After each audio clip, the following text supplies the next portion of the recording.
Leafs beat the Panthers. Where were you last night? Me? Just kind of laid low. You sure that's what you did? Because your voice did that squeaky thing. No, man, I don't really know what you're talking about, but now I realize my voice is still doing it, so I'm just gonna stop talking. My car has 4 flat tires and the shocks are busted. Everyone thought it was the Leafs bandwagon and they jumped back on him. Sorry. Boom! You ready? Big news. What? Whoosh. Seriously? No pigs yet. What? What was he doing? Wow. Bring him on. Beautiful. Leafs win 3-1 over the Florida Panthers, and all aboard the Leafs bandwagon. Welcome back, ya fickle jerks. Leafs go 4-0, fans are ready for the parade. Leafs lose 3 straight, and they're ready to riot. And to the normal percentage of you that are like, yeah, it's the beginning of the season, thank you for watching. Now let me start the video by saying, you know how fans always complain that the refs are kind of giving it to the Leafs? Why don't the Leafs ever get a call that goes their way? Well, the highlights from last night are in the underbar. You might want to take a look, because tonight the Leafs got one, which I'll get to a little later. First, Nikolai Kulemin was moved to the Leafs top line with Tyler Bozak and Phil Kessel, but it was on the power play that those two would end up converting. Kulemin to Bozak. Bozak gets his first of the season, 1-0 Toronto. And Bozak finally gets this little guy off his back.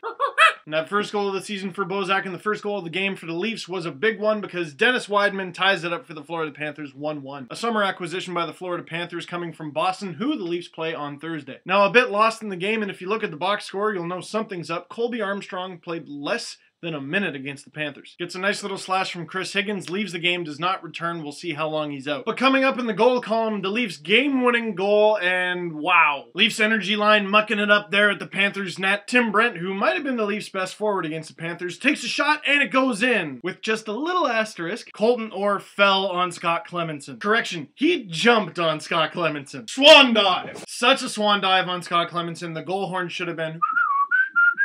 but the play doesn't even get reviewed. And the best part is the puck goes off Orr's leg or something, so they award the goal to him. A little bit of salt in the wound there. What makes it even better, if he didn't jump and do like this thing, he would have never hit the puck. But I'm sure the Leafs will take it. Less than 2.5 minutes to go, one of the more impressive Leaf goals so far this season. Phil the Thrill Kessel gets possession of the puck and he's got Dennis Wideman with him. Except after a few strides, he doesn't anymore. That might have been the best display of Phil Kessel's new speed this season. Wideman can't catch Kessel, Phil the Thrill comes in, snipe job on Scott Clemmensen, 3-1 game, and that's the dagger. Speaking of dagger, Dude, I said I'd fix the bandwagon. Clark MacArthur almost scores on the empty net, but not quite. Phil Kessel has the lone team lead of goals with 7, although 6 in 8 games is pretty darn good too. Kessel's behind only Patrick Sharp and Steven Stamkos for the NHL lead in goals, and that's 8. But how about a redeeming game for Dion Phaneuf? Just under 24 minutes of ice time, he led the team in that category, and he had a beautiful, beautiful assist. And Freddie Sjustrom, hard to find a card of a current Leaf that was in a Leaf jersey last year, scores his 100th point of his NHL career with an assist on the Colton Orr goal, or as Chancellor and Kung Pao Lau call him, Chewbacca.